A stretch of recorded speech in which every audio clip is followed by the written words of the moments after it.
একবারের কথা। শহর থেকে দূর একটা গ্রামে রাজেশ আর রিমা ঘুমিয়ে থাকে। তখনই ওরা বাড়ির ছাদে কারোর হাঁটার আওয়াজ পায়। ওই আওয়াজে রিমার ঘুম ভেঙে যায় আর ও অনেক ভয় পেয়ে যায়। এত রাতে ছাদে কে আছে? কোথাও কোনো চোর তো আসে যায়নি? হ্যাঁ গো, ওঠো, দেখো না ছাদে কেউ আছে। শোনো, কারোর হাঁটার আওয়াজ আসছে। হ্যাঁ রিমা, তুমি ঠিকই বলছো, আওয়াজ তো আসছেই। তুমি বাইরের দরজাটা বন্ধ তো করেছিলে না? আমার মনে নেই, মনে হয় শোয়ার সময় বন্ধ করতে ভুলে গিয়ে থাকবো। তুমি ভয় পেও না, আমি এক্ষুনি দেখে আসছি।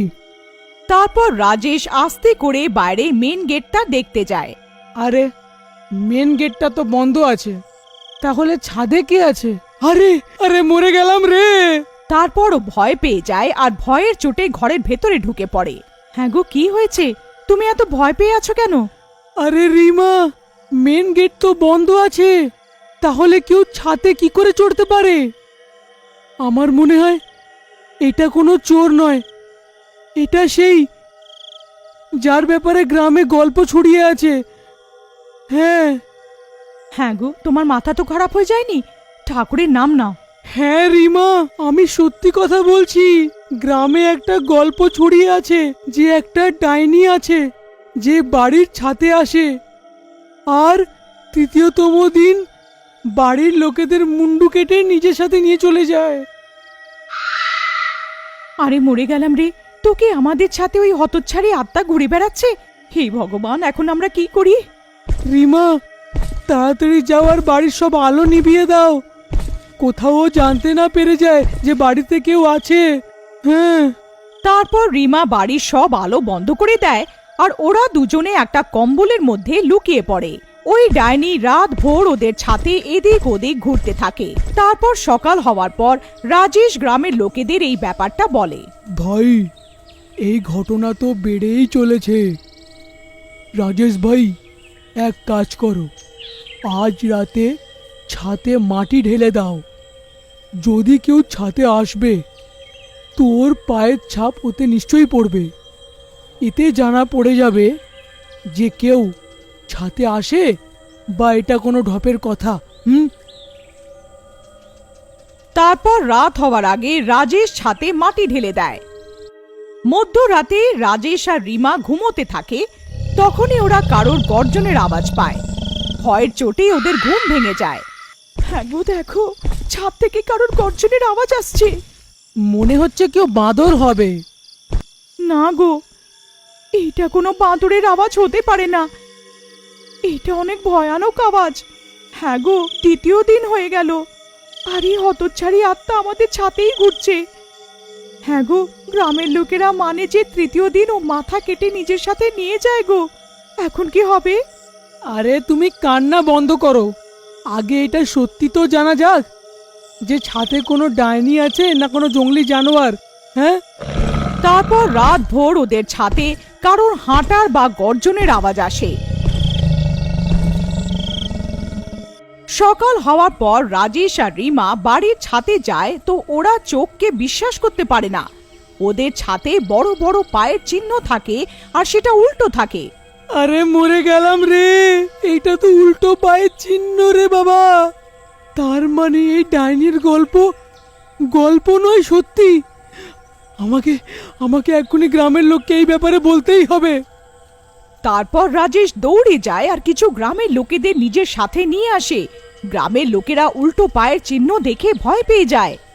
হে ভগবান, এটা তো উল্টো পায়ের চিহ্ন রে ভাই। গ্রামের উপরে সত্যি কোনো ডাইনির ছায়া পড়ে গেছে ভাই। আর যদি এই গল্প সত্যি হয় তো আজ তৃতীয় দিন, তার মানে ওই ডাইনি তৃতীয় দিন লোকেদের মুন্ডু কেটে নিয়ে যাবে। রাজেশ ভাই, আমার কথা শোনো তো, তুমি আজই এই বাড়িটা ছেড়ে দাও, না হলে আজকের দিনটা তোমাদের জীবনের শেষ দিন হয়ে যাবে। না না, আমার মনে হয় এটা নিশ্চয়ই কারুর বদমাইশি হবে। আমার মনে হয় কেউ আমাদের থেকে এই বাড়িটা খালি করাতে চায়, যাতে আমরা ভয়ের চোটে এই বাড়িটা কম দামে বিক্রি করে চলে যাই। হ্যাঁ গো, তোমার মাথা খারাপ হয়ে গেছে। যদি এটা সত্যিকারের ডাইনি হয় তো আজ আমাদের মুন্ডি কেটে নিজের সাথে নিয়ে চলে যাবে। তুমি ভয় পেও না, আমার কাছে একটা উপায় আছে। গ্রামের লোকেরা, আজ রাতে তোমরা আমার বাড়ির আশেপাশেই থাকবে। তারপর রাত হওয়ার পর ওরা দুজনে ঘুমোতে থাকে। আর রাত হতেই ওদের ছাদে কেউ ধাক্কায় পায়ের আওয়াজে ওদের দুজনের ঘুম ভেঙে যায়। হ্যাঁ গো, মরে গেলাম। আজ তৃতীয় দিন। আজ আমরা বাঁচবো না। আজ আমাদের মুন্ডু কেটে নিজের সাথে নিয়ে যাবে। গ্রামের লোকেরা বলেছিল যে বাড়িটা খালি করে দাও, কিন্তু তুমি ওদের কথা একটাও শুনলে না। নাও, এসে গেছে ডাইনি, এখন কি করবে? তখনই ওই ডাইনির পায়ের আওয়াজ জোর হয়ে যায়। হ্যাঁ গো, কেউ সিঁড়ির থেকে নামছে। এই আওয়াজ সিঁড়ির দিক দিয়ে আসছে। কিছু করো না, কি আছে তোমার উপায়? আরে দাঁড়াও দাঁড়াও, কান্না বন্ধ করো, আওয়াজ করো না, না হলে ও জানতে পেরে যাবে যে আমরা এইখানে আছি।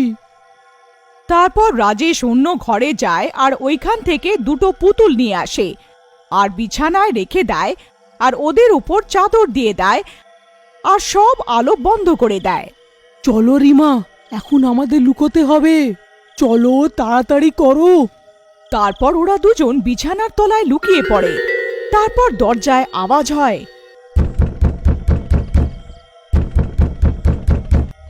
আরে মরে গেলাম রে, এটা তো ওই ডাইনি গো। চুপ করো, আওয়াজ করো না, হতে পারে দরজা না খোলায় ও চলে যায়। তারপর কিছুক্ষণ দরজা ধাক্কাতে থাকে আর তারপর জোরে একটা আওয়াজ হয় আর দরজা ভেঙে যায়। ওই ডাইনি ভেতরে চলে আসে। ওরা দুজন বিছানার নিচে লুকিয়ে থাকে। তখন ডাইনির পা দেখতে পায়। ওটা উল্টো থাকে। এইটা দেখে ওদের নিঃশ্বাস বন্ধ হয়ে যায়। হে ভগবান, এখন আমাদের কি হবে? আরে মরে গেলাম রে। তারপর ডাইনি ছুরি দিয়ে বিছানাতে শোয়া লোকেদের ওপর আক্রমণ করে দেয় আর পুতুলদের মুন্ডু কেটে দেয় আর পাশে বসে ওটা খেতে থাকে। কিন্তু শিগগিরই ও জেনে যায় যে ও কোনো মানুষের মুন্ডু খাচ্ছে না আর ওর সাথে প্রতারণা হয়েছে আর ও রেগে যায়। প্রতারণা, প্রতারণা! আমার সাথে প্রতারণা করা মানুষ তোমরা ঠিক করলে না। আমি তোমাদের গন্ধ শুনতে পাচ্ছি। আমি জানি তোমরা এখানে কোথাও আছো। আরে মা গো, এখন আমরা বাঁচবো না। আরে মরে গেলাম রে, এখন কি করি রিমা? হ্যাঁ গো, এটা তোমারই উপায় ছিল। এখন তুমিই বলো কি করার আছে। এখন তো একটাই উপায় আছে। তাড়াতাড়ি বলো কি।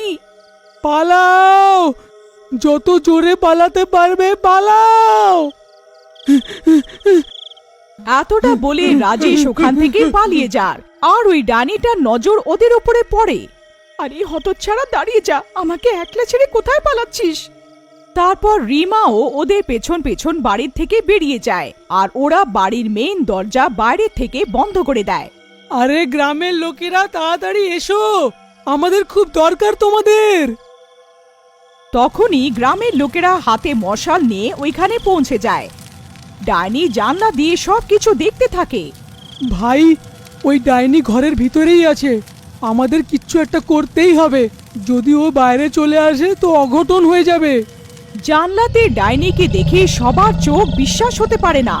তখনই সেই ডাইনি জানলায় লেগে থাকা লোহার রড ভাঙতে থাকে। ভাই, এই ডাইনিকে আটকানোর তো একটাই রাস্তা আছে, আমাদেরকে এই বাড়িটাকে আগুন লাগিয়ে দিতে হবে। না হলে এই ডাইনি যে কোনো মুহূর্তে জানলা ভেঙে বাইরে চলে আসতে পারে। তারপর সব গ্রামের লোকেরা মিলে বাড়িটাকে আগুন লাগিয়ে দেয়।